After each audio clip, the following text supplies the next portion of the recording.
쌤, 근데 이 정도 컨디션이면 임대 수익률이 좀 높지 않을까요? 그 지금 이 순간 최저가가 5억도 안 됐는데 11개 세대면은 월 550씩 월세가 발생되니까 수익률이 일단 기본 10%도 넘으니까 엄청난 그 기회가 될 수도 있겠죠. 하지만 지금 이 물건은 결정적인 단점이 있습니다. 네, 오늘은 경기도 광주에 있는 주택의 임장을 나왔는데요. 제 뒤에 있는 다가구 주택입니다. 우선 함께 경매 정보지를 살펴본다면 이 해당 주택의 사건 번호를 입력했을 때 지분 경매라고 이 빨간색 글씨로 기재가 되어 있습니다.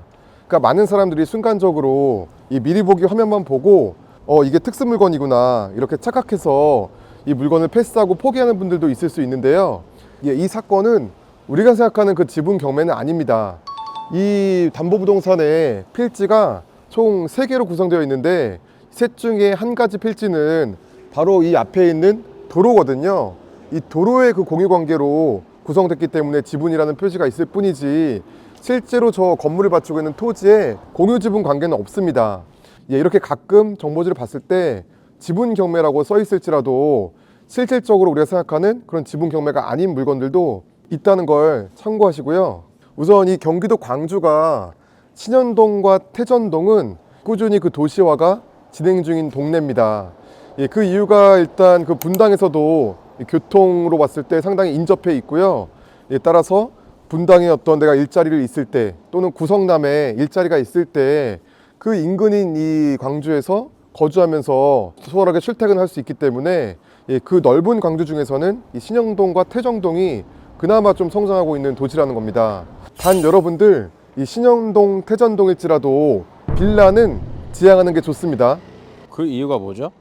김 PD님 그 아시잖아요. 예전에도 한번 제가 말씀드렸었는데 신현동과 태전동은 아무리 그 도시 지역일지라도 빌라 공급 자체가 굉장히 과다한 상태라서 이 수요 대비 공급 과다로 거래가 잘 안 됩니다. 지금 이 순간도 이 경기도 광주 빌라 매물이 5,000개가 넘는다니까요. 5,000개가. 그러니까 우리가 낙찰 받으면은 뭐 명도하고 매도를 한다고 의뢰를 하면은 5,001건이 되는 겁니다. 근데 상대적으로 전세랑 월세 매물은 한 100건씩 밖에 없어요. 그 말의 뜻은 이 광주라는 지역은 빌라에 대해서 전월세 수요만 많고 매매는 수요가 별로 없는 지역이다. 그 부분을 참고해서 빌라는 좀 지향하시라는 겁니다. 그리고 지금 이번 정권에서 다가오는 5월 9일부터는 다주택자 양도 중과세 유예를 폐지하잖아요. 따라서 조정지역에 내가 다주택을 매도할 때는 기본적으로 양도세 플러스 20%, 30% 추가 포인트가 있는 겁니다. 근데 예를 들어서 분당에 주택이 하나 있고 어설프게 경기도 광주에 빌라를 하나 매입했는데 분당의 아파트를 매도해야 될 상황에 놓였다. 그러면 이 빌라가 매도가 안 되기 때문에 분당을 매도해 버린다면은 다주택자 양도세, 중과세가 발생한다라는 거예요. 그러면은 어떤 내 주택수에 꼬임이 발생돼서 세금적인 손실이 생길 수도 있겠죠.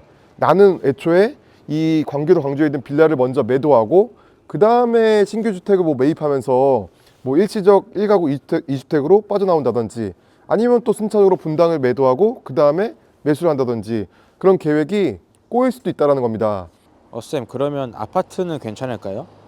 네, 아파트는 이 신현동과 태전동은 여전히 그 실거주자, 실수요도 많기 때문에요. 경매로 나왔을 때 적절한 금액으로 낙찰을 받으시는 것도 충분히 추천드립니다. 오늘은 빌라와 아파트가 아닌 다가구 주택입니다. 그러니까 단독주택의 일종으로서 한 명의 소유권을 가지고 있으면서 다수의 세입자를 맞출 수 있는 다가구 주택. 이렇게 지금 건축물을 보시면요. 역시나 1층은 피로티 구조로 구성되어 있고 주차장과 계단실이 있습니다. 한번 가까이 가보겠습니다. 네, 마침 입찰에 관심 있는 분들이 편안하게 그 임장할 수 있도록 과거에 경매 집행관님이 그 현장 조사 나왔을 때 이 출입문을 개방된 상태로 고정시켜 놓으셨네요. 네, 이따가 이 실내도 한번 같이 탐방해 보겠습니다.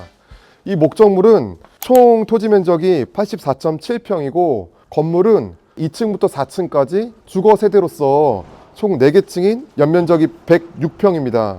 감정가가 무려 10억 원인데 현재 두 번 유찰돼서 최저가는 49%인 4억 9,400만 원 정도로 형성됐습니다. 그리고 세입자가 굉장히 많이 다수가 존재하는데요. 정보지상 그 세입자 보증금의 총 합이 현재 최저가 이상인 7억 9천만 원입니다. 참고로 과거에는 이 다가구 주택 같은 것들을 투자할 때 최소한 그 입찰에서는 하한선이 전세 보증금의 합계 정도 됐었어요. 왜냐면 전세 보증금의 합계인 이 물건처럼 7억 9천에 낙찰받으면은 결국 내가 이 주택의 소유자가 되면서 무피 투자를 이룰 수 있는 거 아니겠습니까? 근데 요즘에는 전세보다는 월세 시장이 크기 때문에 이 다가구도 임대 수익률 관점으로 접근할 필요가 있다. 우선 여기 주변 분위기를 살짝 봤더니 인근에 다 다가구 또는 빌라로 구성되어 있어서 이 동네가 다 그냥 빌라촌입니다.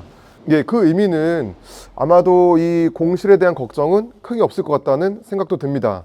네, 그럼 한번 문이 열려 있으니까 잠깐 들어가서 전체적인 컨디션도 살펴보시죠. 1층 계단실, 그리고 엘리베이터는 없네요. 엘리베이터가 없는 게 좀 단점이기도 합니다. 참고로 엘리베이터 그 존재 유무에 대해서 그 다 직접 임장 가지 않아도 확인할 수 있는 사이트 아십니까? 네, 우리의 학원 네이버 카페 빅데이터를 참고하시면은 부동산 관련 빅데이터가 한 300여 개 있습니다. 거기서 잘 찾으시면 되겠습니다. 2층은 여기서부터 이제 주택인데요. 한 3개 호실, 그리고 전반적인 이 공용 부분은 뭐 깨끗하고 양호한 편입니다. 이어서 계속 끝까지 한번 올라가 볼게요. 이렇게 현황상 3층은 4개 호실, 아마도 모두 다 원룸 구조로 형성되어 있을 겁니다. 지금 어떤 우편물, 부착물 같은 게 없는 걸로 봐서는 실제로 다 거주하고 있는 것 같이 보이죠? 여기가 이제 마지막 4층이고 여기도 4개 호실. 옥상층은 없으니까 아마 이 지붕은 경사로 된 지붕형으로 예상됩니다. 선생님, 근데 이 정도 컨디션이면 임대 수익률이 좀 높지 않을까요?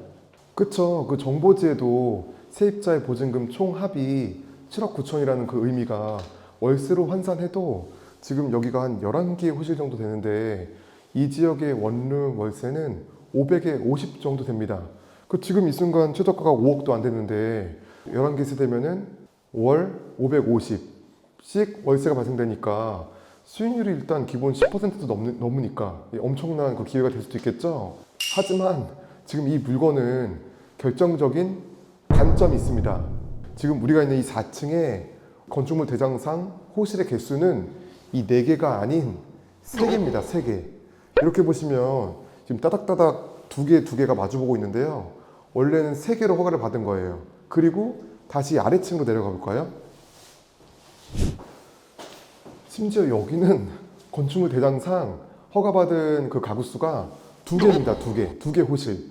그런데 역시나 4개. 또 아래층 한번 내려가 볼까요? 네, 다 마찬가지입니다. 다시 말해서 이 건축주가 일단 준공 허가를 받고 이 내부를 싹 다 뜯어고친 불법 대수선한 건물이라는 겁니다. 지금 이 순간 건축물 대장을 열람해 보시면은 우측 상단에 위반 건축물이라는 구청의 노란색 도장이 찍혀 있습니다. 이 물건을 지금 다시 밖에서 정리를 드리겠습니다. 따라오시죠. 그 건축물 대장을 보시면은 허가받은 가구 수는 8개로 나와 있습니다. 근데 지금 현황상 아까 현관문이 11개였잖아요. 근데 그 위반 사항에는 4개 호실을 더 불법 증축했기 때문에 총 12개 가구다 그렇게 표시가 되어 있어서 12개 가구 기준으로 제가 한번 설명을 드리겠습니다. 그러니까 예를 들어서 내가 이런 불법을 감수해도 나는 그냥 당장 눈앞에 수익률만 보겠다. 그러면 경매라면은 얼마든지 그 저감되는 그 순간 싸게 내가 수익률을 맞춰서 취득할 수 있으니까 각자의 뭐 판단이지만 그렇게 낙찰을 받으셔도 되긴 합니다. 근데 저라면은 이 물건은 그냥 패스하겠습니다. 이미 위반 건축물로 등재된 이상 원상복구 할 때까지 이행강제금이 부과가 되잖아요. 이 물건의 이행강제금이 무려 2천에서 3천만 원 정도 발생된다고 제가 확인했습니다. 그럼 평균 한 2,500만 원 정도 1년에 발생된다. 근데 불법으로 증축한 호실이 4개 호실이다. 그럼 4개 호실에 대해서 한 개 호실당 월세가 500에 50이니까 그럼 4개면 얼마예요? 보증금 2,000에 월세 200이잖아, 200. 그러면은 1년이면 월세가 2,400. 예, 결국 이행강제금을 내는 그 돈이나 또 추가로 받는 월세 수익이나 같다는 겁니다. 그러면은 뭐 손해는 아니지 않느냐? 아니죠. 눈에 안 보이는 손실이 2가지가 있습니다. 그 첫째는 대출이 불가능합니다. 이 다가구도 제가 이제는 뭐 월세 시장이 더 커졌기 때문에 임대 수익률로 수익형 부동산으로 접근한다. 따라서 무조건 레버리지가 필수인데 대출이 안 나오면 자기 자본 한 5억 어떻게 다 들여서 낮은 수익률로 운영을 하겠습니까? 둘째, 매도가 어렵습니다. 평생 안고 가야 될 애물단지가 될 수도 있는 거예요. 예, 따라서 저라면은 경미한 어떤 위반 사항이라면 감수하겠지만 이 정도 내부 자체를 다 뜯어 고친 중대한 위반 건축물은 포기하는 게 낫다는 그런 개인적인 의견을 드리는 겁니다.